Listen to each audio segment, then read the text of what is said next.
नमस्कार मित्रों, आपका स्वागत है आपके अपने YouTube चैनल कॉम्पिटिटिव हब पे। Study hard get success, study harder and achieve your goal. Competitive के इस महत्वपूर्ण प्रोग्राम में आप सभी विद्यार्थियों का हार्दिक स्वागत और अभिनंदन करते हैं।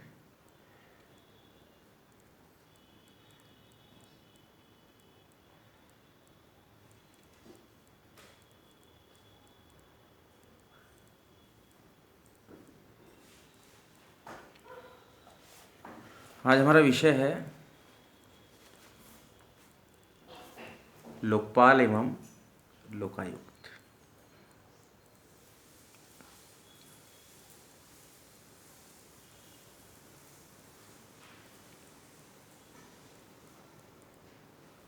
आइए स्टार्ट करते हैं।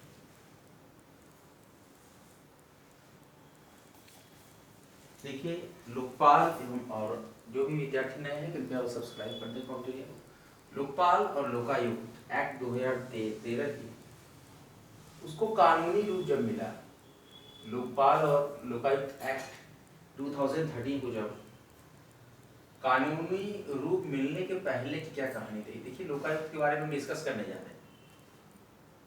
कई राज्यों से कि राज्य में लोकायुक्त कार्य करते हैं, केंद्र में लोकपाल काम करता है, तो कई राज्यों ने अब राज्यों पे डिपेंड करती है ये बातें, अपने राज्य में कई राज्यों ने अपने राज्य में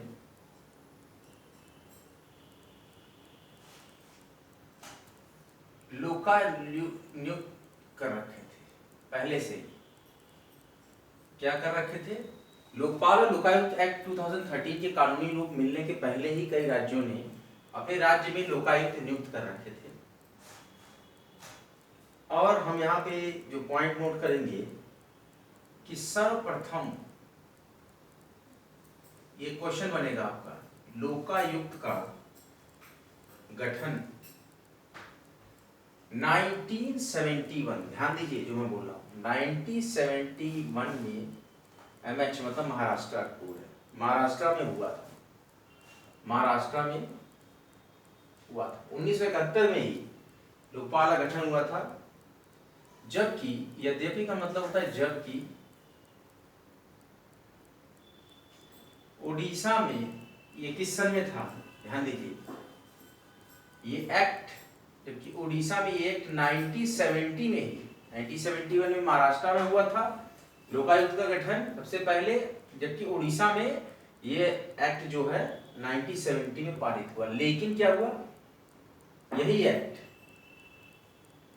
कुछ अड़चने आती हैं, लेकिन यहाँ पे बट लग गया। उसे कब लागू किया गया? 1983 में लागू किया गया, तो महाराष्ट्र प्रथम हो गया, इसीलिए ये महाराष्ट्र में लागू हुआ। और 2013 तक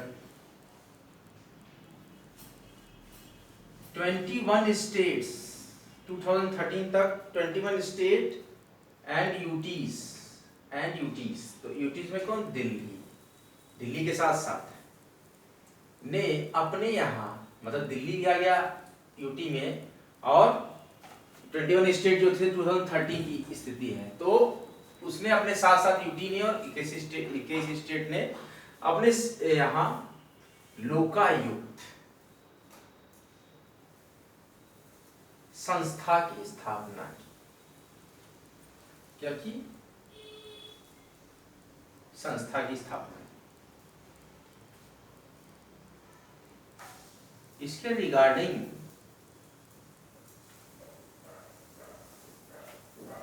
हमारे पास है डिस्क्रिप्शन, विवरण दिया गया, ऐसा विवरण दिया गया हमारे संविधान में। इनके लोकायुक्त के विभिन्न पहलू जो रहे इस पे हम चर्चा करेंगे। लोकायुक्त के विभिन्न पहलू समझते हैं आप? पहलू का मतलब चरण होते हैं। लोकायुक्त के विभिन्न पहलू निम्न अनुसार हैं, निम्नानुसार है। इसके अनुसार है निम्न, जो हम बता रहे हैं कैसे है। कालानुक्रम है। कालानुक्रम का मतलब ड्यूरेशन। कालानुक्रम है ना, सीरियल। क्या क्या है हमारे पास? क्रम है, ध्यान दीजिए, क्रम है, फिर राज्य या केंद्र शासित प्रदेश हैं, ठीक है। उसके बाद तीसरा कॉलम है स्थापना वर्ष है।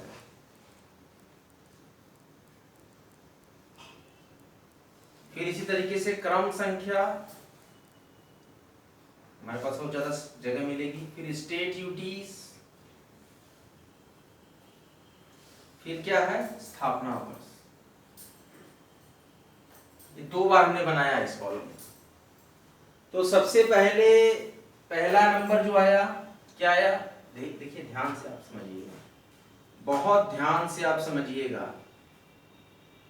ये यहां खत्म हो गया। फिर ये यहां खत्म हो गया। क्रम संख्या 1 है उड़ीसा। किसमें? उड़ीसा में। किस स्थापना वर्ष क्या रही? लोकायुक्त की 1970। ध्यान देते जाइए आप। ये एक हमारा बन गया चार्ट।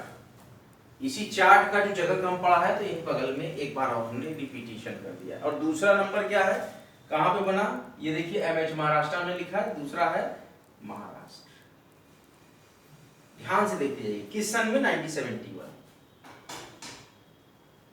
क्रम संख्या से स्टेट या यूटी में जितने भी आपके लोकायुक्त के पहलू थे, किस तरीके से लोकायुक्त का कालानुक्रम रहा, वो हम डिस्कस कर रहे हैं। पहला उड़ीसा है 1970 में, दूसरा महाराष्ट्र 1971 में, उसके बाद तीसरे नंबर पे राजस्थान में हुआ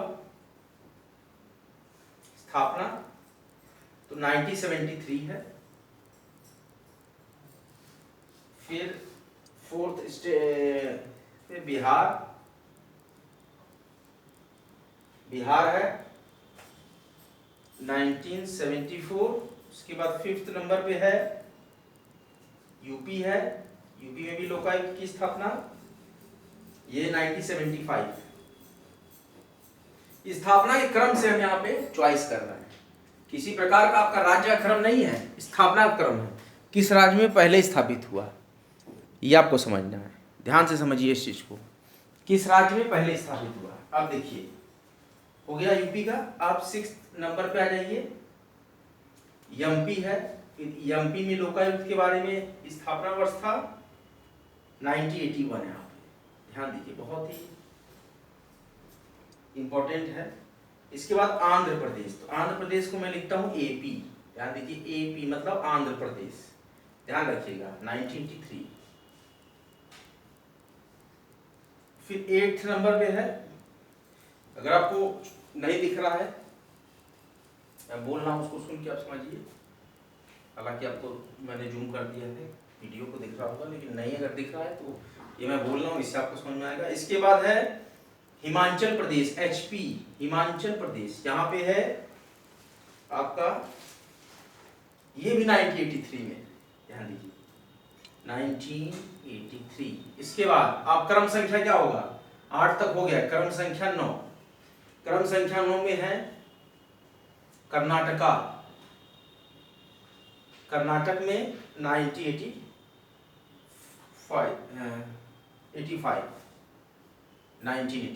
फिर 10th नंबर पे देखिए कौन सा स्टेट है, आसाम है।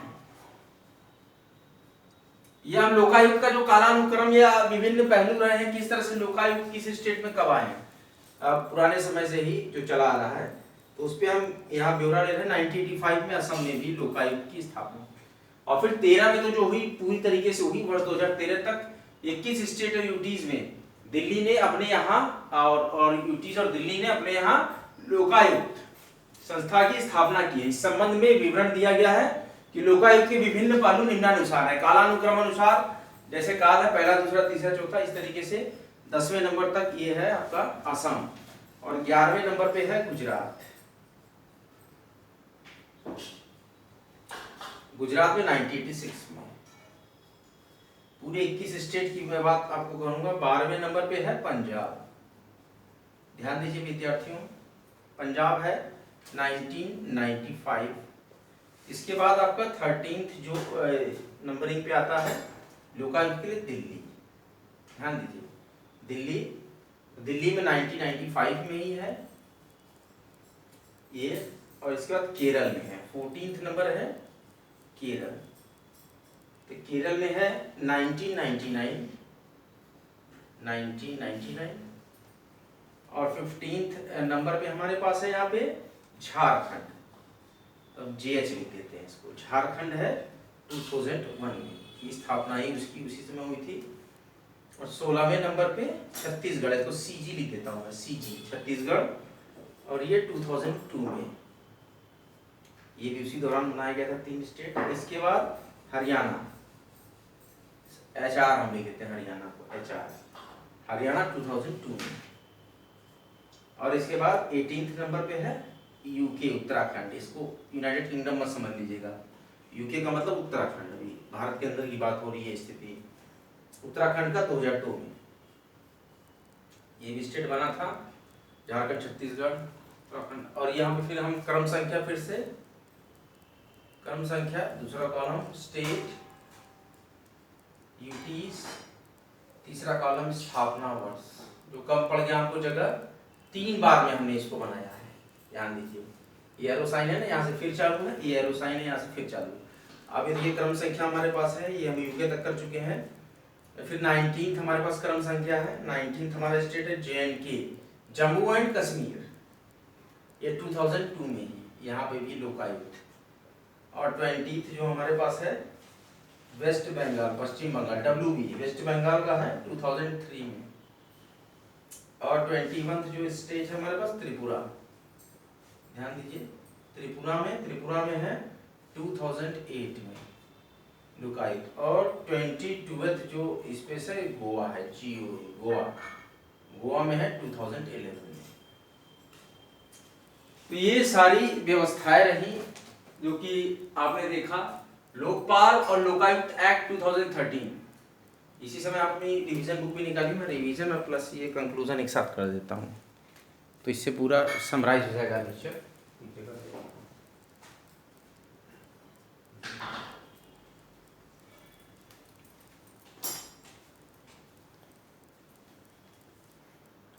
मैं इसको जूम कर दे रहा हूँ और आपको स्पष्ट दिख जाएगा। ये देखिए, काफी हद तक हमने जूम कर दिया। लोकपाल और लोकायुक्त एक्ट 2013 के कानूनी रूप मिलने के पहले कई राज्यों ने अपने राज्य में लोकायुक्त, ध्यान दीजिए, नियुक्त कर रखे थे। तो सबसे पहले सर्वप्रथम लोकायुक्त का गठन 1971 में महाराष्ट्र में हुआ था। हालांकि उड़ीसा में ये एक्ट 1970 में ही पारित हुआ था, लेकिन 1983 में लागू हुआ। लेकिन वहीं पर वर्ष 2013 तक 21 स्टेट्स एंड यूटीज दिल्ली के साथ ही साथ इन लोगों ने अपने यहाँ लोकायुक्त संस्था की स्थापना की है। इस संबंध में विवरण है कालानुक्रमानुसार। क्रम संख्या 1 पे उड़ीसा है, जहां 1970 में हुआ है। क्रम संख्या 2 में लोकायुक्त महाराष्ट्र पे 1971 में आया है। क्रम संख्या 3 राजस्थान में 1973 में आया है। क्रम संख्या 4 बिहार में 1974, फिर यूपी में 1975 में, MP में 1981 में, आंध्र प्रदेश में 1983 में, हिमाचल प्रदेश में 1983 में। इसके बाद कर्नाटका में 1985 में आया है लोकायुक्त, आसाम में 1985 में आया है, गुजरात में 1986 में आया है लोकायुक्त, पंजाब में 1995 में लोकायुक्त आया है। और इसके बाद दिल्ली में 1999 में लोकायुक्त आए हैं, केरल में 2001 में आए हैं, झारखंड में, छत्तीसगढ़ में, हरियाणा में, केरल में 1999 में आए हैं, झारखंड में 2001 में आए हैं, छत्तीसगढ़, हरियाणा और उत्तराखंड में 2002 में आए हैं लोकायुक्त। देखिए क्या क्या है, कर्नाटक में 1985 में आए लोकायुक्त, आसाम में 1985 में आए हैं, गुजरात में 1986 में आए हैं, पंजाब में 1995 में आए हैं, दिल्ली में 1995 में आए हैं, केरल में 1999 में आए हैं, झारखंड में, छत्तीसगढ़ में, झारखंड में 2001 में आए हैं, छत्तीसगढ़ में, हरियाणा में और उत्तराखंड में 2002 में आए हैं लोकायुक्त। स्थापना। और जे.एंड.के में स्थापना हुई है लोकायुक्त की 2002 में, वेस्ट बंगाल में हुई है 2003 में लोकायुक्त की स्थापना, त्रिपुरा में 2008 में लोकायुक्त की स्थापना हुई है और गोवा में 2011 में लोकपाल की स्थापना हुई है। क्या था व्यवस्था कि लोकपाल एवं लोकायुक्त, ध्यान दीजिए, लोकपाल एवं लोकायुक्त एक्ट 2013 के कानूनी रूप मिलने के पहले कई स्टेट्स ने अपने स्टेट में लोकायुक्त नियुक्त कर रखे थे। क्या नियुक्त कर रखे थे? लोकायुक्त नियुक्त कर रखे थे। और सबसे पहले सर्वप्रथम देखिए, सर्वप्रथम लोकायुक्त का गठन 1971 में महाराष्ट्र में हुआ था। यद्यपि उड़ीसा में ये अधिनियम 1970 में ही पारित हुआ था, लेकिन उसे लागू कब किया गया? लागू किया गया 1983 में। और ईयर 2013 तक 21 स्टेट्स और यूटीज विद दिल्ली, इन लोगों ने अपने यहां लोकायुक्त संस्था की स्थापना की है। इस संबंध में विवरण दिया गया है कि लोकायुक्त के विभिन्न पहलू निम्नानुसार है, कालानुक्रम अनुसार, क्रम संख्या, state duties and establishment year. Odisha 1970, Maharashtra 1971, Rajasthan 1973, Bihar 1974, UP 1975, MP 1981, Andhra Pradesh 1983, Himachal Pradesh 1983, Karnataka 1985, Assam 1985, Gujarat 1986, Punjab 1995, Delhi 1995, Kerala 1999, Jharkhand 2001, Chhattisgarh, Haryana and Uttarakhand 2002, and whereas J&K 2002 and West Bengal 2003 and Tripura 2008 and Goa में लोकायुक्त की स्थापना 2011। इस तरीके से कहा।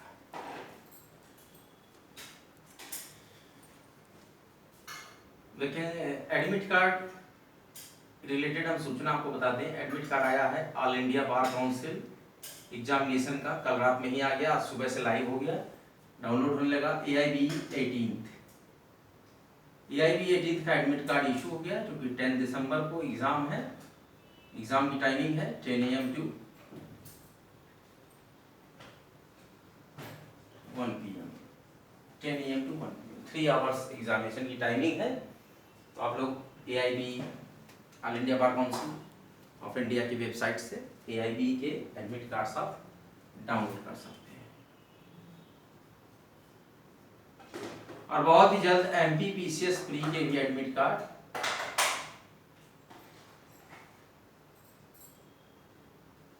डाउनलोड हो जाएंगे।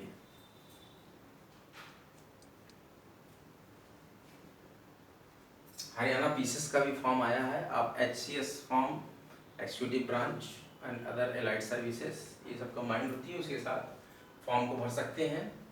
और फॉर्म को आप रजिस्ट्रेशन करेंगे, उसके बाद उसी लिंक में एडवर्टाइजमेंट मिल जाएगा, तब वहाँ से एडवर्टाइजमेंट आप डाउनलोड कर पाएंगे। डायरेक्ट आप इसकी एडवर्टाइजमेंट हरियाणा की नहीं डाउनलोड कर पाएंगे।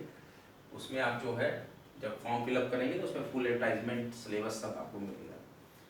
तो इस तरीके से हमने यहाँ पर आपको लेक्चर परफॉर्म किया। हम इंडियन पॉलिटी एंड कॉन्स्टिट्यूशन पे बहुत ही सुलझे हुए लेक्चर्स बनाते हैं, पूरी तरीके से शोधात्मक प्रवृत्ति से। Yeast crux of NCERT provide कराता है कॉम्पिटिटिव चैनल। आप लोग अच्छे से पढ़ाई करते रहें और सफलता की श्रेणी पर आप पहुँचे। बहुत ही जल्दी UPSC प्री एग्ज़ाम भी होगा। हालांकि अभी 17 दिसंबर को MP PCS प्री एग्ज़ाम होगा, उसके लिए आप कंप्यूटर IT भी पढ़िएगा, SC ST एक्ट भी पढ़ लीजिएगा। हालांकि सिलेबस से निकाल दिया गया, लेकिन आ जाता है क्वेश्चन। पिछली बार मई वाले एग्ज़ाम में आ गया था। ST ST एक्ट से अस्पृश्यता अधिनियम, ये सब आ रहा है। सांविधिक और संवैधानिक संस्थाएं भी थोड़ा बहुत पढ़ के जाइएगा, उससे भी क्वेश्चन आते हैं। हालांकि सिलेबस में मेंशन कर दिया था आयोग ने मई वाले एग्जाम में भी नहीं आएगा, लेकिन 4-5 प्रश्न मैंने देखे थे SC ST एक्ट से। ये जो आपका अनुच्छेद 17 से जो क्वेश्चन आ जाते हैं, उसमें धारा उपधाराएं सब पूछता है वो। और इसके बाद आप MP GK भी पढ़ लीजिएगा MP PCS के लिए। कंप्यूटर इंफॉर्मेशन टेक्नोलॉजी भी पढ़ लीजिएगा। और MP स्पोर्ट्स के भी क्वेश्चन आते हैं, आप लोग नेट पे खोज लीजिएगा। MP स्पोर्ट्स विशेष आते हैं, खेल से संबंधित पुरस्कार और कला से संबंधित जो पुरस्कार, एमपी में कौन कौन से कलाकार हैं, लेखक हैं, कवि हैं, उनसे रिलेटेड क्वेश्चन सब आते हैं आपके एग्जामिनेशन में एमपीपीसी के। तो अच्छे से आप तैयारी करिए, बहुत ही कम दिन बचते हैं। 4 तारीख हो गया, 17 तारीख को एग्ज़ाम है। हालांकि आज ही रात में या तो कल 12 बजे दिन तक एडमिट कार्ड लाइव हो जाएगा, फिर आप लोग एडमिट कार्ड निकाल लीजिएगा और अपना अपने हिसाब से प्लानिंग करिएगा एग्ज़ाम के लिए। एमपीपीसी प्री के लिए आप सभी लोग को पूर्व बधाई, और आप इस तरीके से ऑल इंडिया बार काउंसिल के लिए भी हार्दिक बधाई आप सभी विद्यार्थियों को जो कि all India bar council LLB पास कैंडिडेट देते हैं, जो कि स्टेट बार काउंसिल में रजिस्टर होते हैं, जो कि स्टेट बार काउंसिल में रजिस्टर्ड कैंडिडेट्स ही सिर्फ देते हैं कम से कम। वैसे तो आप एडवोकेट हैं, रजिस्टर हो गए तो आप देंगे ही all India bar council exam, लेकिन कम से कम इसके लिए रजिस्ट्रेशन, स्टेट बार काउंसिल की रजिस्ट्रेशन तो आपको चाहिए ही चाहिए। प्रमाण पत्र ID भले आपको न मिले, लेकिन उसका रजिस्ट्रेशन नंबर चाहिए। State bar council registration number आपको चाहिए। वो फॉर्म में आपको भरना हुआ होगा, जब आप फॉर्म भरते हैं, मैंने फॉर्म देखा था, उसमें मांगा जाता है रजिस्ट्रेशन नंबर। उसके बिना आप फॉर्म स्टेट बार काउंसिल का, ऑल इंडिया बार काउंसिल का नहीं भर पाएंगे। और देखिए अभी MP का जो मामला था, MP सिविल जज का जो फॉर्म आया है, यहाँ समझ लीजिए। MP सिविल जज का जो मैंने देखा अभी यूट्यूब से भी, जो अच्छे यूट्यूबर्स हैं जो LLB और इसकी तैयारियों में संलिप्त हैं अच्छे, उन लोगों ने बताया कि MP सिविल जज में ये जो SC ST के लिए ये जो 70% था जनरल के लिए, जो आप LLB में मार्क्स पाए, तो ST SC को 50% मार्क्स ही अगर LLB में प्राप्त किए हैं तो उनको जो है COP नंबर नहीं डालना है MP सिविल जज जूनियर डिवीजन फॉर्म के लिए। लेकिन ये 3 साल का जो एक्सपीरियंस है कि आपको सिविल कोर्ट में अपने काम करना है और कम से कम 5 केसेस में आपको एनालिसिस करनी है, उसमें आपका नाम होना चाहिए कम से कम। तो 5 अच्छे केस और 3 साल की प्रैक्टिस आपकी सिविल कोर्ट में आप करेंगे, तब आप MP सिविल जज जूनियर डिवीजन का फॉर्म भरेंगे। और इसमें जो AIB सर्टिफिकेट क्वालिफाई मांगा है, इससे छूट चाहिए तो जनरल कैटेगरी के लिए 70% LLB में नंबर, या SC ST के लिए 50% LLB में नंबर होना चाहिए। लेकिन उसके बाद भी आपके पास 3 साल की प्रैक्टिस जिला बार में, किसी भी जिला बार में होनी चाहिए, और 5 या 6 केसेस में आपका नाम होना चाहिए, और उसकी स्टेटस भी आपको फॉर्म में भरना होगा कि क्या क्या कहाँ तक वो स्टेटस पहुँचा है किसका। तो इस तरीके से बड़ा कठिन और जटिल हो गया। अब आपके पास जो वैकेंसी आने वाली है जज की, जूनियर डिवीजन जज की, मैं बता दे रहा हूँ। अब है आपके पास तमिलनाडु की वैकेंसी जो अपकमिंग में है, तमिलनाडु की, जो कि ऑनरेबल सुप्रीम कोर्ट ने कहा है, और हरियाणा की है। देखिए कितनी जल्दी निकालते हैं, 15 दिन के अंदर ही MP ने निकाल दिया था सुप्रीम कोर्ट निर्देश के बाद। लेकिन अभी तमिलनाडु और हरियाणा में जूनियर डिवीजन से सिविल जज जूनियर डिवीजन के फॉर्म आने वाले हैं, और हरियाणा के लिए काफ़ी लड़के उत्साहित हैं। हरियाणा में जो मैक्सिमम एज है जनरल की 42 ईयर्स है हरियाणा PCS में, तो आप लोग लगे रहिए। और ऑल इंडिया बार काउंसिल का एग्जाम तो 10 दिसंबर को है, और 17 दिसंबर को है MPPCS प्री।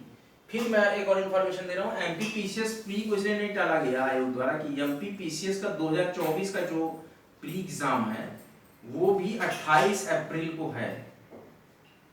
24 या 28 अप्रैल को जो संडे पड़ेगा उसी में रखा जाएगा 2024 में। 2024 MPPCS प्री एग्जाम 24 या 28 अप्रैल, 22 या 28 अप्रैल, 22 अप्रैल या 28 अप्रैल 2024 को होगा। ये पहले से डिफाइन है, ये MP लोक सेवा आयोग ने कह दिया है, इसीलिए प्री एग्जाम नहीं टाला गया। हालांकि डेट एक्सटेंड कर दी गई मेंस 2022 की, और उसके साथ अभियंत्रण सेवा जो इंजीनियरिंग एग्जाम था उसका भी डेट बढ़ाया गया। 12 दिसंबर को सहायक कुल सचिव परीक्षा के 12 दिसंबर को कोई MPPCS एग्जाम है, ध्यान दीजिएगा, MPPSC का एग्जाम है 12 दिसंबर को। 12 दिसंबर को भी MP पब्लिक सर्विस कमीशन का एग्जाम है। मेरे ख्याल से ये वाला असिस्टेंट रजिस्ट्रार का तो जो इंटरव्यू होने वाला था वो तो अभी अगला कोई डेट होगा वो कैंसिल कर दिया गया 18 दिसंबर वाला। लेकिन 12 दिसंबर को कोई एग्जाम MP में है, लोक सेवा आयोग में वो देख लीजिएगा। इसी तरीके से मेरे ख्याल से मेंस है उसका फॉरेस्ट, एमपी फॉरेस्ट 2022 मेंस है, तो आप देख लीजिएगा। इसी तरीके से हमारा आपका सफर चलता रहेगा और कठिन मेहनत करिए, आगे बढ़िए। वीडियो को लाइक कीजिए, शेयर कीजिए, कॉमेंट चैनल को सब्सक्राइब कीजिए। आज का लेक्चर यहीं तक, अगला लेक्चर लेके बहुत ही जल्द हाजिर होंगे। तो के लिए जय हिंद, जय भारत। स्टडी सिलेक्शन तक।